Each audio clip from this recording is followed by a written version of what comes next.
Good evening, I'm Adrienne Arsenault. Andrew is off. Tonight, I'm coming to you again from my back deck as we all stay home. Still, that's a message not everyone is getting. Frustrating, it's disappointing, and it's disheartening. Some snowbirds returning to Canada aren't self-isolating. Now Ottawa is stepping in. Mandatory quarantine for anyone entering Canada. I've been out of work for almost 3 weeks. 1 million Canadians have applied and counting. Money is coming, but how long will it take? A desperate situation in New York. They're overwhelmed, they're scared. They're creating makeshift morgues and turning to the black market for medical supplies. As isolated as we are, the best thing we can do is to remind each other that we're not alone. And if anyone can find hope and humor in this crisis, it's Mark Critch. His uplifting message we all need right now. This is The National. After recommending, asking, then pleading with returning Canadians to self-isolate for 14 days, today the federal government went even further. That request is now a legal requirement. Starting at midnight, people coming back to Canada from anywhere else will be subject to the Quarantine Act. Violate it, and you could be fined or arrested. That's just one major move by Ottawa today. The other, final approvals for a $107 billion aid package for businesses and workers. That, as the number of COVID-19 cases in Canada climbed past 3,400, leaving 9 more people dead. So keeping returning travelers away from everyone else until they're sure they're not sick, well, that's a critical part of the fight against this coronavirus. Catherine Cullen takes us through the brand new rules.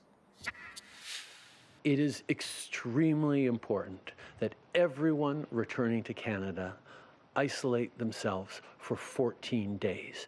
No more asking in stern tones. It seems too many Canadians weren't respecting that request, so now it's mandatory. Today it becomes law. Today it is legally required that when you step off a plane in Canada, you go directly home.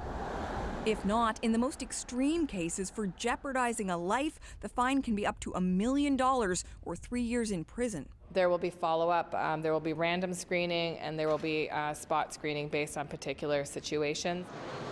The move kicks in at midnight, requiring all travelers coming to Canada to self-isolate for 14 days. If you have a vehicle, you can drive to your home, but no taking public transit. People could even wind up doing their 14-day isolation away from home. For those travelers who are arriving at one of the 4 international airports and connecting, they will be asked to quarantine in place in those cities for 14 days, and we will provide the accommodation and meals for those situations. One exception, people working in essential services, like truck drivers delivering food from the United States. Some provinces have already been cracking down, like Quebec and Newfoundland and Labrador, where people have been arrested for refusing to stay home. Police in Nova Scotia are telling everyone entering the province to self-isolate. We haven't issued any tickets, and hopefully we don't have to. But if that's the only option, we may have to go with enforcement. The Conservatives say given how quickly the virus transmits, this should have been done sooner. I can't tell you why it wasn't the time yesterday or today. But now, she says, the government is fully on side with this plan, hoping that all Canadian travelers finally get the message. Don't stop at the grocery store or to see friends. Just go home, the government says, and stay there. Catherine Cullen, CBC News, Ottawa. Snowbirds in particular are being called out for not following rules when they cross back into Canada. As Chris Glover shows us, some are stopping and shopping before heading home, and that is sparking anger. Look at that idiot. This Timmy's drop-off to a snowbird who just returned home to Canada looks excessive. 6 feet. 6 feet. That's only 5. Funny, but it's the kind of thing officials are asking for. Not this kind of behavior. Lines of RVs are being spotted outside shops in border towns, many believed to be returning from the U.S. To me, they're either careless or they're completely disconnected with the reality of the situation. Better options exist, says the Windsor mayor. So there are plenty of avenues to seek support, and there's no reason you have to go out and try and risk your own safety, your own well-being, and anyone else's well-being to get a bag of milk. St. Stephen, New Brunswick is the gateway from the U.S. to Atlantic Canada. The mayor worries people are starting to turn on each other. The whole public shaming, and that's the only tool our citizens see at this point, because we're not taking action physically on the streets, with police. Police worry any increased enforcement from them would stretch their resources. What's going on in our community is still the crime that was going on yesterday. There are still people breaking into people's homes. They're going right into the stores. All week, leaders have appealed to people's sense of responsibility. I can't stress it enough. It's unacceptable. If you're coming from the airport, do not, I repeat, do not stop at a store. You must go directly and immediately to your home. But some people just aren't listening. In Eastern Ontario, the mayor of Prescott says people are now parking RVs behind grocery stores, hidden from view. It's frustrating, it's disappointing, and it's disheartening. But I will say it is the minority. And even when it looks or feels silly, it's never been more important to follow the rules. Chris Glover, CBC News, Toronto. For many Canadians, the financial stress of this crisis just gets worse every day. But with the beefed-up COVID-19 aid package now passed, the government says more relief is coming than originally promised, and for more Canadians. The Canada Emergency Response Benefit will provide $2,000 a month for the next 4 months for workers who lose their income as a result of COVID-19. Whether you're full-time, contract, or self-employed, this new benefit will be there for you. So Canadians can start applying for that new benefit soon, but it will be weeks before they see that money. A hard wait, given the reality many face. Today, Leon's joined WestJet on the growing list of companies to lay off thousands of workers. And a new survey reveals that over a third of Canadians now fear missing rent or a mortgage payment. The aid package is now worth $107 billion to struggling Canadians. That's up from the $82 billion previously announced, all due to skyrocketing demand for help across this country. Salima Shivji looks at the mad scramble to meet it. A calm outside that belies chaos inside. Call centers inundated as an old system struggles to keep up with demand. Rebecca Zirk and her husband are both stuck at home without pay, wrestling with the EI process. We're waiting hours on the phone to talk to anybody. With bills looming. I'm very concerned about it not being in my hands fast enough, because the concern is I've already been quarantining for almost 3 weeks. I've been out of work for almost 3 weeks. She is far from alone, and the numbers are staggering.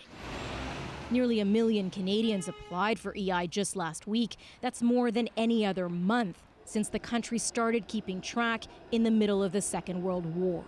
We've already processed 143,000 employment insurance claims. That's only 15% of the current pile that keeps growing. And so the government is retooling, desperately trying to streamline the application process. They've merged EI and the two relief benefits into only one system, a flat rate of $2,000 a month for everyone, in the hopes that will make it easier to get money out the door fast. We're targeting the week of April 6th for us to be able to deliver on this for people. That's when the online link will be live. Don't expect a direct deposit for at least 10 days after that. To get it all done, Service Canada is hiring, and hundreds more civil servants have been redeployed as reinforcements. Speed is key, and mistakes can be fixed later, says this former deputy minister. They have to actually try to get the money out fast rather than get the money out correct.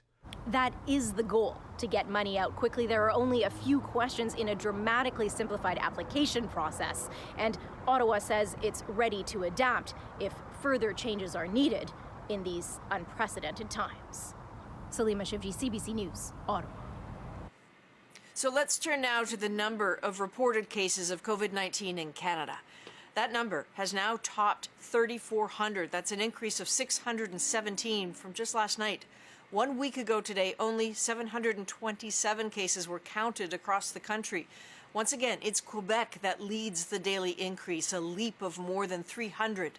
Alberta reports an increase of 61 cases. Newfoundland and Labrador climbed by 32 cases. That's a small number, but it has nearly doubled the total. Remember, these numbers only reflect cases that are known to public health officials. One thing that obscures the full picture is a delay in getting test results. Among those waiting, healthcare workers who are forced to self-isolate because they don't know if they themselves pose a threat. Magda Gabrisalasa looks at that. I'm on day 9 of self-isolation. Things are pretty cozy in my apartment, hanging out with my 2 cats. Dr. Kate Trebas is spending more time alone with her cat these days, waiting to hear if she has or had COVID-19. I developed some upper respiratory symptoms, some chills, sore throat, runny nose. The family medicine resident has been waiting for her results for 9 days, forced, like many healthcare workers, to stay on the sidelines. It is frustrating knowing we could be available to help.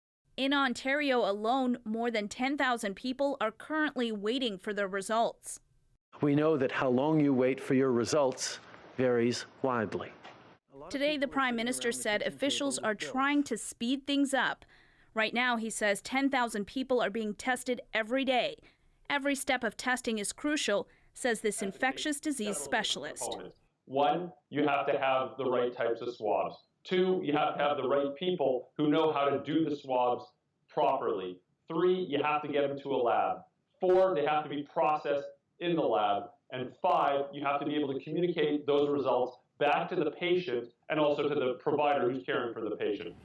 Any hiccups along the way could mean delays or other problems.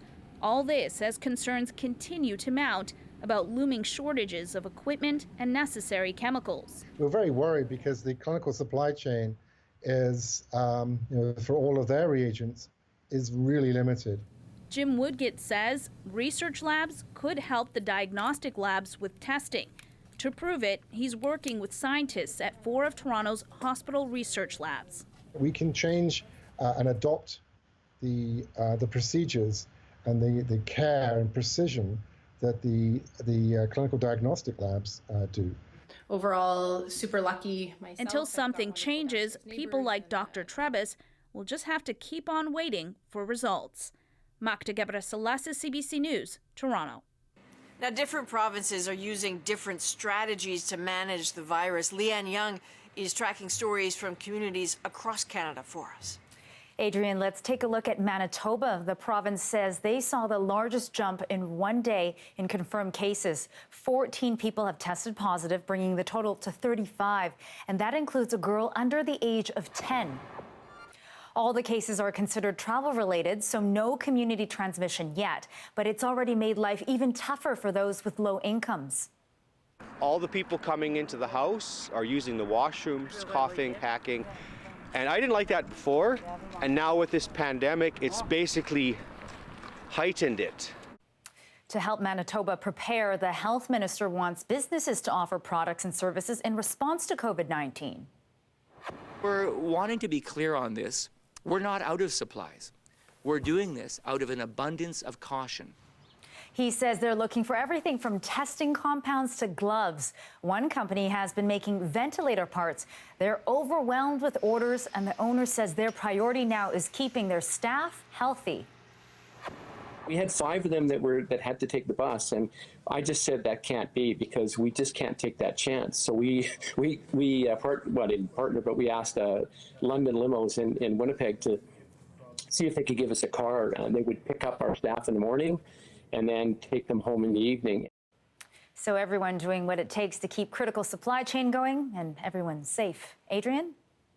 Thanks, Leanne. In the United States today, another spike in cases, 10,000 more than yesterday, as testing catches up to the severity of the situation on the ground.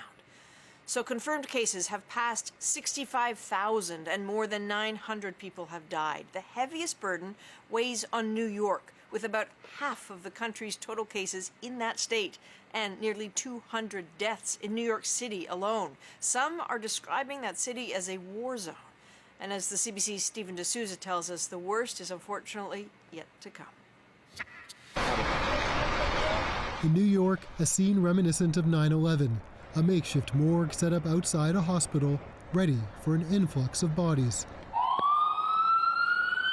New York City is now the epicenter of the American outbreak, with 1/3 of all cases. 1, 2, 3, 4. That doesn't even include people like Nadia Levy. The Canadian has all the symptoms but couldn't get a test. She worries New York is the canary in the coal mine for the rest of America.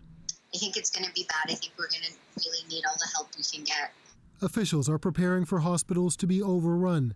They say they need close to 90,000 beds. At a single hospital in Queens, 13 deaths in one day. A healthcare worker herself, Levy says the situation on the front lines is already dire.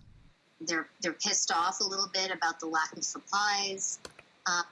They're overwhelmed. They're scared. Some have now turned to the black market. And you see pallets upon pallets of equipments, gowns, N95 masks, Purell hand sanitizers, Clorox wipes. It's insane.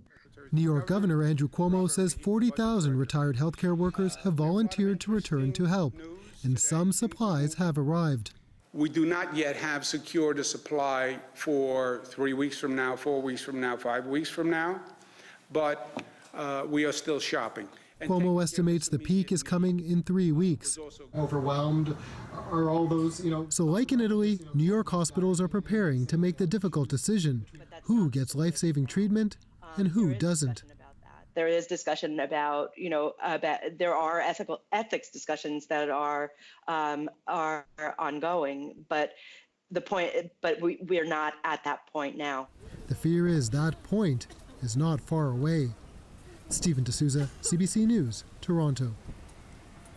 Washington, D.C. is closing all non-essential businesses tonight, and on Capitol Hill, days of heated discussions may finally have resulted in an agreement for an economic aid package. It is the biggest in U.S. history. Paul Hunter has the details. Well, who'd have thought this? Stored away somewhere inside the giant National Cathedral in Washington, thousands of protective masks now donated to medical workers elsewhere, all but overwhelmed by corona.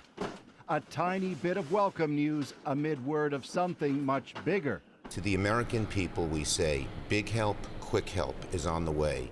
On Capitol Hill tonight, there's confidence that immense $2 trillion aid package will indeed be signed off on this week. With the U.S. economy all but frozen by the crisis, the thinking is that $2 trillion will keep things afloat for 3 months. Said Donald Trump tonight, if the crisis lasts longer, he'll go back to Congress and more money will follow. If we have to go back, we have to go back. We're going to take care of the American worker. We're going to take care of these companies that fuel this country. Meanwhile, a potential new U.S. hotspot, with authorities in Louisiana now worried last month's Mardi Gras celebrations may have helped spread the virus before social distancing kicked in. Louisiana was today declared a major disaster area. Back at the White House tonight, Trump also defended his suggestion yesterday that portions of the country could be reopened for business by Easter. I have had so many people, and they want to practice social distancing, and they want to practice no handshaking, no handshaking. They're not going to walk around hugging and kissing each other in the office when they come back, even though they may feel like it. It's time. People want to get back to work. That said, when asked, Trump also underlined, how many deaths are acceptable to me? None. Okay, none, if that's your question. A decision on easing guidelines that could reopen some of the economy, said Trump, could come soon. A decision not made in haste, nothing rash, maybe next week. Paul Hunter, CBC News, Washington. They are some of the most vulnerable in this pandemic, Canadians in long-term care homes.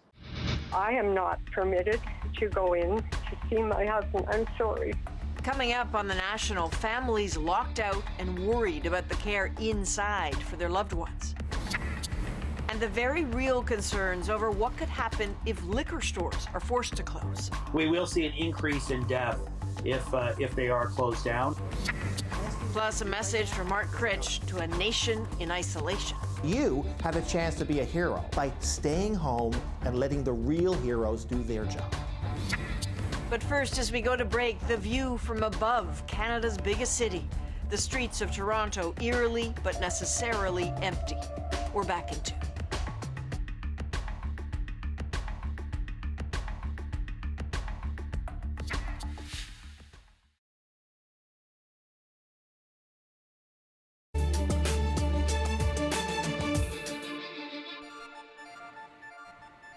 We're watching several international coronavirus stories tonight. Spain's death toll has just surpassed China's.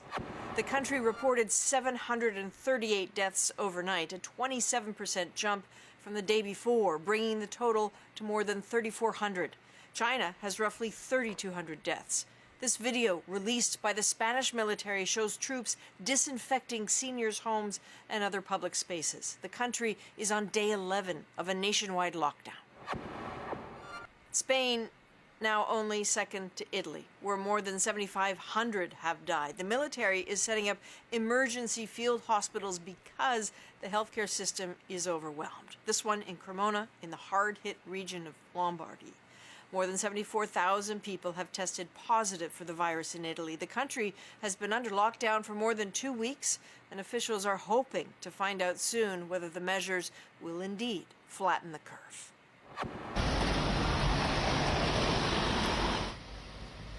And police in India are using violence to enforce a nationwide lockdown. Officers in Mumbai are beating people with batons for breaking the rules. Elsewhere, they're handing out push-ups, squats, and other physical punishments. The Prime Minister has ordered the country's 1.3 billion people to stay home for 3 weeks.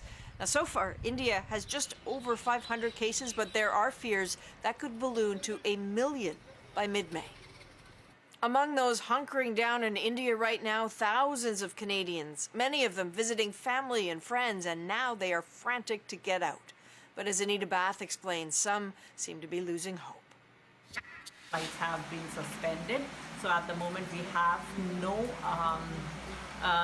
way of getting out of India. Rita Anand is desperate to come home, pleading, along with thousands of other Canadians, for help. My husband is a heart patient and I'm diabetic, so we are on prescribed medicines. We are scared that our medication might run out. Priyadarshi Bhattacharya flew to Calcutta to be with his ailing father, who has since died, not from coronavirus. When a parent is so critically ill, it's a tough choice. I just needed to be there. It wasn't something that was really frivolous or non-essential in terms of travel.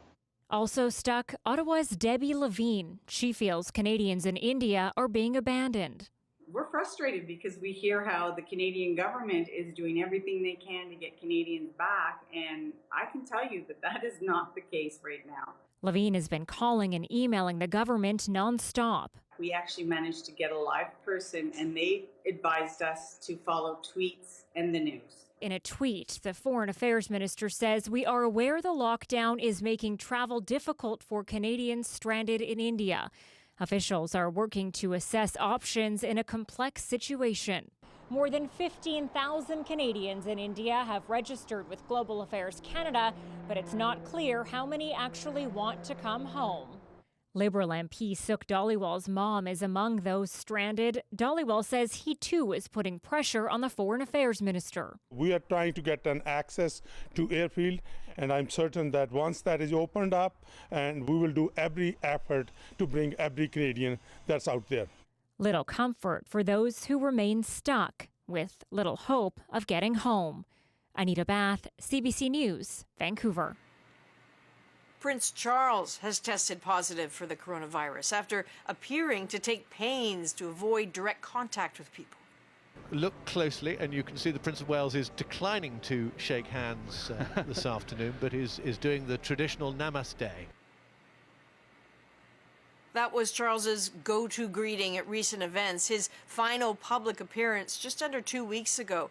So Charles's positive test result came late last night after he showed some mild symptoms. He's self-isolating at the Scottish estate Balmoral, along with his wife Camilla, who tested negative, by the way. There was concern over whether he might have infected the Queen, but the palace says she is in good health and today released a photo showing her weekly call with the Prime Minister. Next, we look at the concerns and the challenges inside Canada's long-term care homes. The residents wander in and out of each other's rooms. What's being done to protect some of the most vulnerable to COVID-19?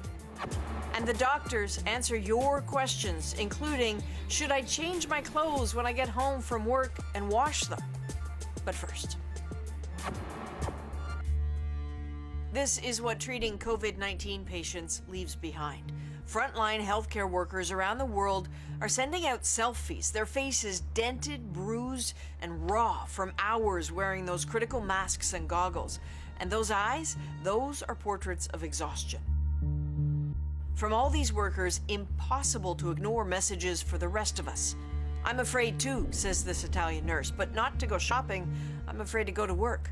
From this doctor in the UK, I feel broken and we're only at the start. I am begging people, please, please do social distancing and self-isolation. And from this healthcare worker, also in Italy, after a 13-hour shift in the ICU, it will pass if we're united. Do not give up. Never.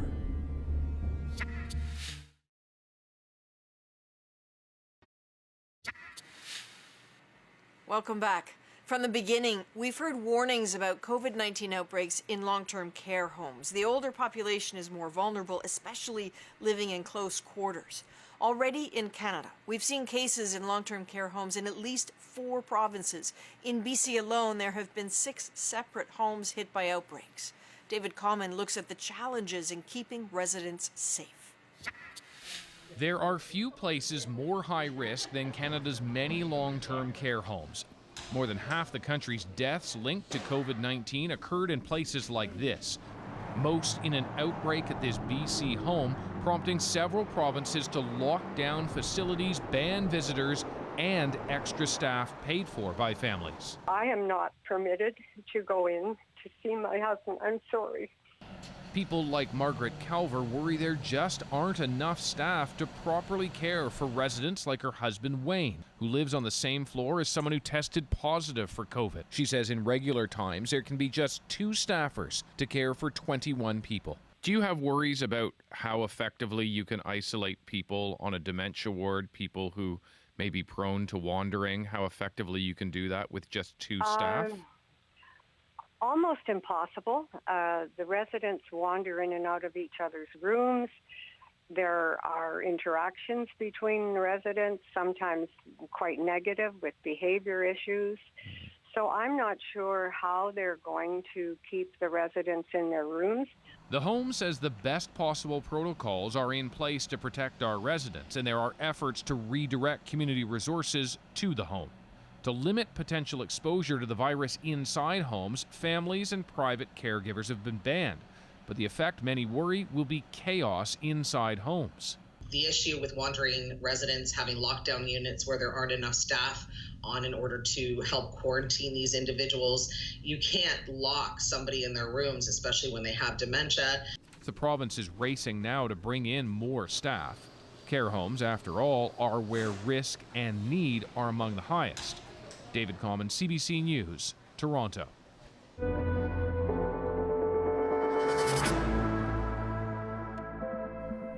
Time now for your questions. Every night on The National, we're devoting time to getting answers from the experts. Obviously, it's still light outside. We recorded this a little earlier this evening. So with me tonight, Dr. Isaac Bogosh, infectious disease specialist at University Health Network, Dr. Janine McCready, an infectious disease physician at Michael Garron Hospital, both in Toronto. So we have tons of great questions. Let's just dive right in here. So the first one is one we get just about every day. Can COVID-19 be transmitted through the handling of mail or a newspaper? Dr. McCready, can we start with you? Sure. So far, there's no evidence that we've seen that COVID-19 can be transmitted on newspaper or paper, but we don't have all the answers yet. And there was a study from a few days ago saying that potentially the virus can live on cardboard. So what I would suggest is every day we learn more about this virus is that anytime something new that's touched by multiple other people comes into your home, wash your hands. So after you've taken a look at something, touched it, make sure you wash your hands thoroughly, and that's going to make sure that you're protected and that your family's protected. All right, next one for Dr. Bogosh. Should I change my clothes when I get home from work, and should I wash them? That's a tough one. A lot of it really depends on, what you do, what you come into contact with throughout the day, and also sort of personal risk thresholds and perceptions towards risk. Dr. McCready and I work in hospitals. So when I come home from work, I will be changing my clothes and laundering my clothes. I appreciate other people might not be in contact with lots of people or other high contact surfaces throughout the day, and they might choose not to do so. I think if there's any question as to whether or not you were in touch with some high contact or high risk surfaces, it's just an easy thing to do. All right, Dr. McCready, we have a question from someone who's clearly picked up on the basics here. So since the virus travels via droplets and is not airborne, how can you get the virus from someone who is close but hasn't sneezed, hasn't coughed, or even touched you?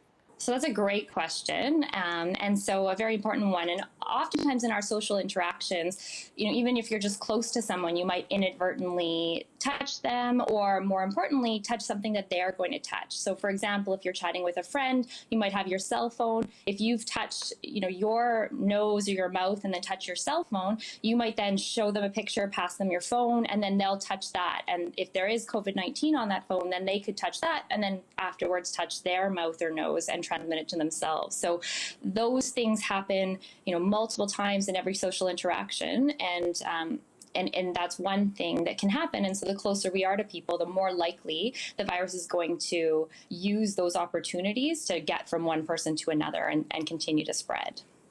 And so, Dr. Bogosh, can you jump in there?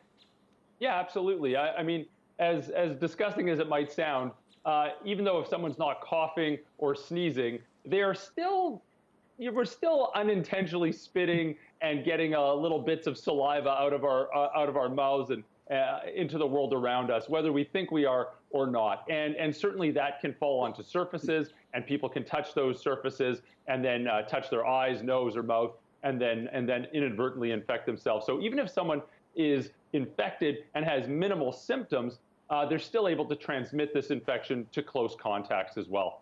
Next, can I look after my daughter's dog without worrying about, infection from the dog or infecting someone in my family?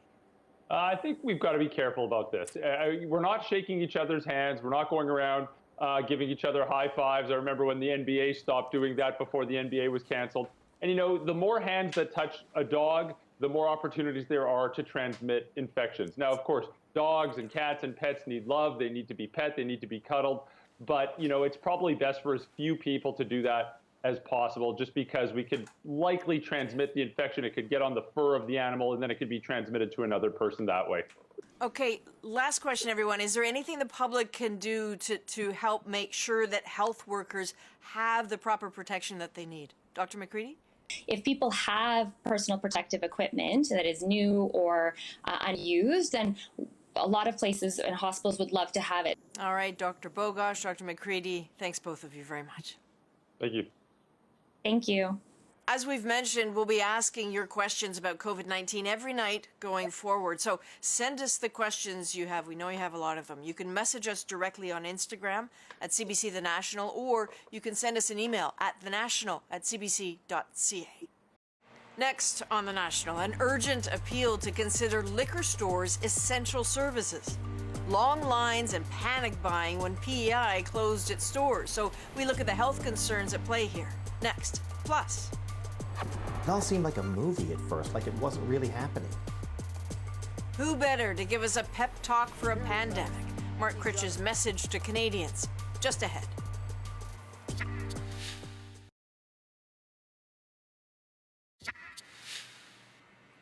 Welcome back. Today, the government of PEI reopened one of its liquor stores after all liquor stores were deemed non-essential services and shut down, leaving some worried about the consequences.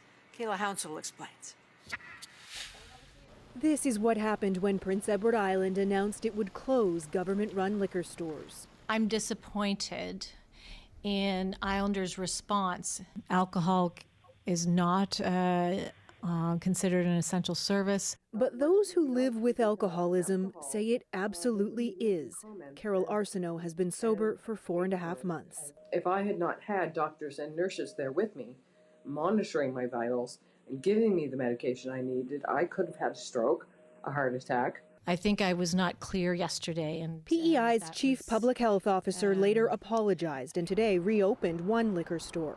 But in Newfoundland and Labrador, the doors remain shut with telephone and online orders available. Ontario, Quebec, and Nova Scotia are keeping liquor stores open, at least for now. There are quite frankly, those Nova Scotians whose health requirements need access to this product. And we also know there are family situations where people are living in very difficult circumstances, whether it's domestic violence or abuse, that the restriction of this product could escalate that. Addictions experts underscore the serious health implications of withdrawal. We will see an increase in death if they are closed down, and we will see services for people with alcohol addiction become overwhelmed and overrun.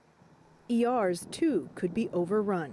People may turn to non-beverage alcohol, even when the non-beverage alcohol, starts to disappear, like it is here with hand sanitizer and things like that. People then turn to even more riskier forms of non-beverage alcohol, and we saw examples of that in SARS, where we saw people consuming things like antifreeze. I just hope the government makes the right decision, and not just for alcoholics, but for everyone else in this province that's in line, maybe, for one of those acute care beds, and they may not be able to get one. So Arsenault and addictions experts agree now is not the time to judge, but instead offer empathy in the safest way possible. Kayla Hounsell, CBC News, Halifax. Next on The National, a message of hope and a little laugh, of course, from Mark Critch. Plus, a first dance in the age of COVID-19, their moment ahead in tonight's moment. But first, you've seen their faces every day for more than 2 weeks now. They are Canada's chief public health officers, and they've become new kinds of unwitting celebrities during this crisis, inspiring t-shirts, fan accounts, even a song or two. Dear Dr. Bonnie, what to say to you?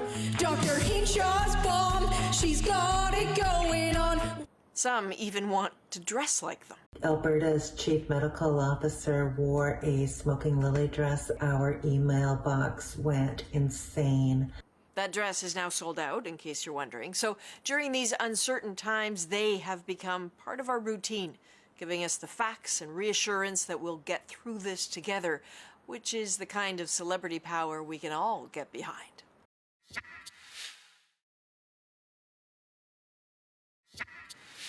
For many healthcare workers, this pandemic brings up painful memories of the SARS crisis, but there are also new lessons and warnings about the patients who may fall through the cracks. Here's Nick Purdence with One Doctor Story. Disinfecting after every patient is the new reality for Dr. Javed Alou. Alou is a family doctor at a busy clinic in Toronto. And as a frontline worker, he knows he's high risk for COVID-19. It's hard to accept that we actually might be at more risk at a higher level than the average general public who can afford to stay away. We can't. Every day we're back here. Dr. Alou knows that's part of the job. He worked during SARS. In fact, that's how he ended up in this clinic. The doctor that I replaced was a victim that he died from SARS. And he caught it from a patient he was taking care of. So that's the reality.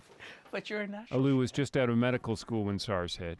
He was asked to fill in at this clinic. 3 of the 4 doctors were hospitalized from the virus, one of them in critical condition.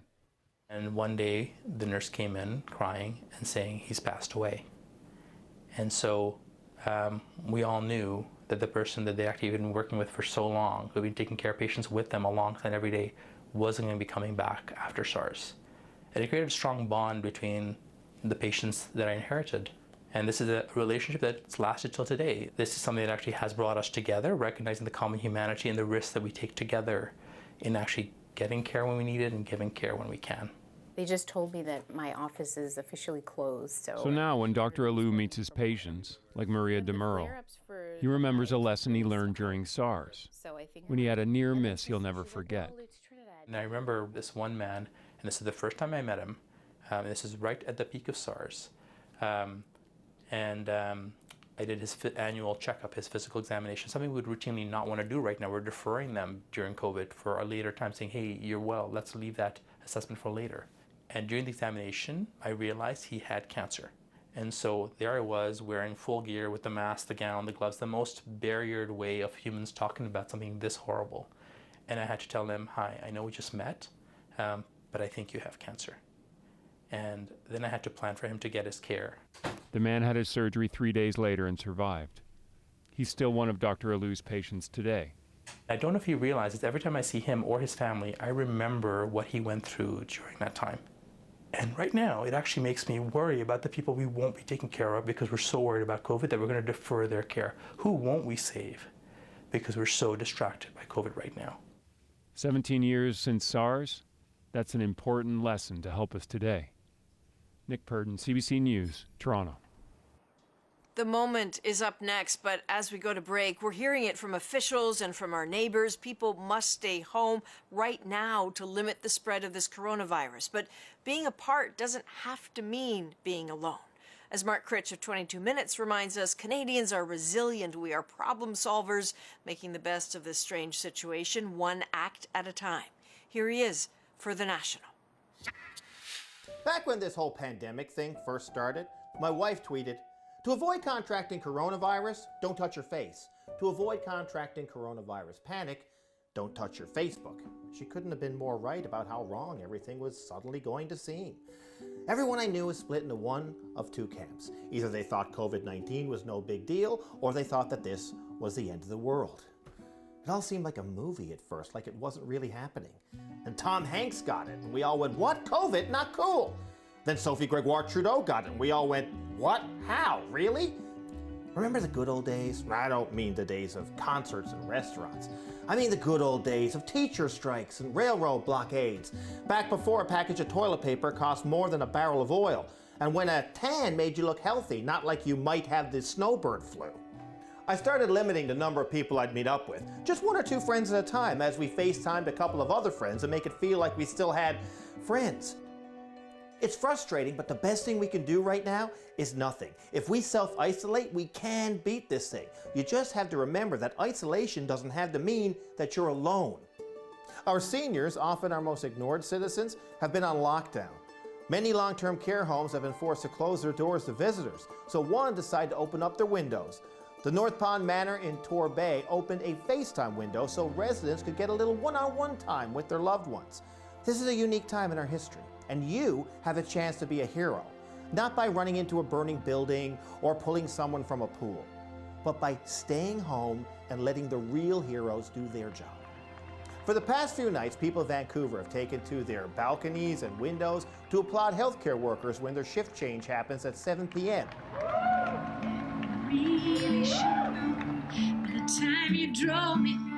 Our artists are usually some of the first people we turn to in times of tragedy. They put off benefit concerts and they raise money and our spirits. But most of the artists I know have had months of gigs canceled due to this outbreak. So what did Alan Doyle do when he found himself with a new album at the top of the charts but with nobody to play for? He went busking on Facebook for Kids Help Phone because, let's face it, not everybody has someone to talk to. Every night, thousands of people tune in for a supper time sing-along. He's raised $20,000 so far. We may be separated right now, but the only way we're going to get through this thing is together. As isolated as we are, the best thing we can do is to remind each other that we're not alone. Take care of yourselves and each other.